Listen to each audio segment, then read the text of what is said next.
Welcome to True Crime Chronicles, the podcast where we dive deep into the stories that have shocked, intrigued, and sometimes baffled us all.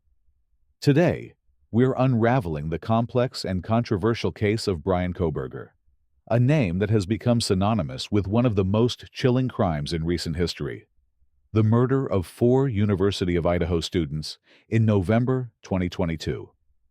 This is a story about tragedy, investigation, and a legal battle that continues to unfold. So grab your coffee, settle in, and let's dive in. It was the early morning hours of November 13th, 2022, when a quiet college town in Moscow, Idaho, was forever changed. Four University of Idaho students, Kaylee Goncalves, Madison Mogan, Zana Kernodle, and Ethan Chapin, were brutally murdered in their off-campus home. The details were gruesome. All four were stabbed to death in what authorities described as a targeted attack. The crime scene was chaotic, yet chillingly deliberate. But who could have committed such an act, and why? For weeks, the case seemed to hit a dead end. The small-town police force worked tirelessly, but struggled under the weight of national scrutiny. Then came the break everyone was waiting for: a DNA match on a knife sheath left at the crime scene. It led investigators to Bryan Kohberger, a PhD student in criminology at Washington State University, just 8 miles away from Moscow. Kohberger's arrest on December 30th, 2022, at his parents' home in Pennsylvania marked a turning point in the case. The evidence against him seemed damning. DNA on the knife sheath, surveillance footage of his white Hyundai Elantra circling the crime scene multiple times that night, and cell phone records placing him near the victim's house, both before and after the murders. But despite this mountain of evidence, or perhaps because of it, Kohberger's defense team has mounted an aggressive strategy to challenge every piece. One of their key arguments? The lack of direct evidence linking Kohberger to the victims themselves. His attorney has pointed out that no DNA from any of the victims was found in Kohberger's apartment or car. They've also questioned the validity of some forensic methods used by prosecutors.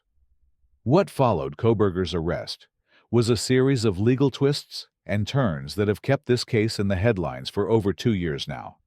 In May 2023, a grand jury indicted him on 4 counts of first-degree murder and 1 count of felony burglary. During his arraignment later that month, Kohberger chose to remain silent when asked how he pleaded, a move that led the judge to enter not guilty pleas on his behalf. But this wasn't just about guilt or innocence. It was about how this trial would proceed. A gag order was issued early on to prevent lawyers and officials from speaking to the media. This decision sparked controversy, as journalists argued it infringed on press freedoms, while others saw it as necessary to ensure a fair trial. Kohberger's defense team has left no stone unturned. From filing motions to dismiss charges due to alleged grand jury bias, to questioning key pieces of evidence like DNA on the knife sheath, they've been relentless.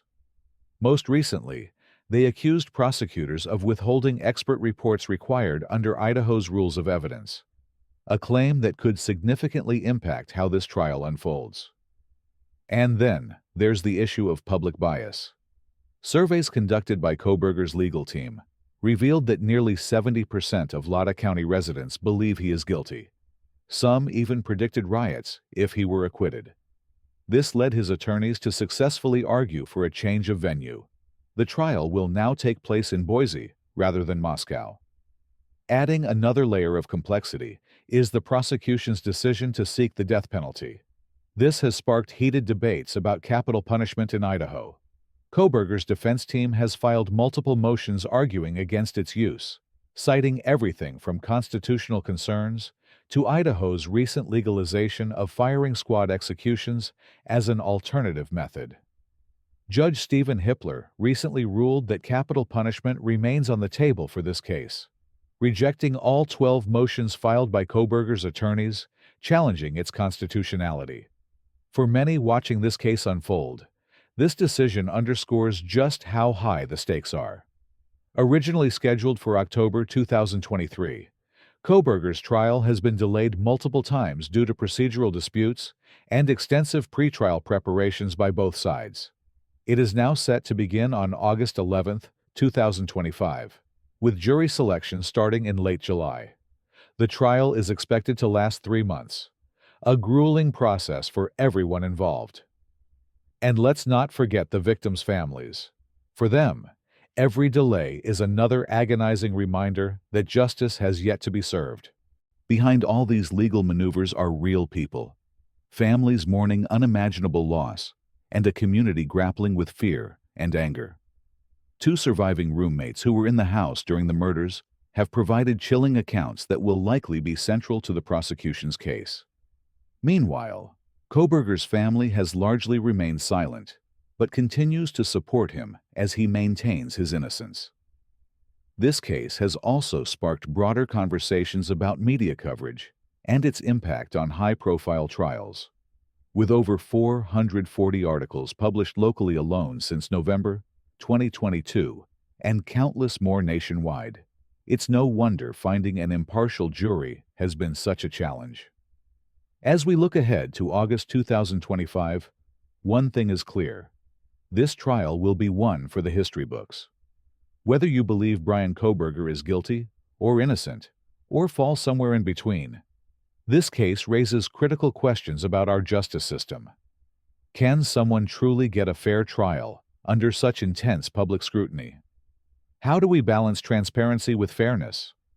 And what does justice look like for 4 young lives cut tragically short? We'll be following every twist and turn right here on True Crime Chronicles. Until next time, stay safe and stay curious.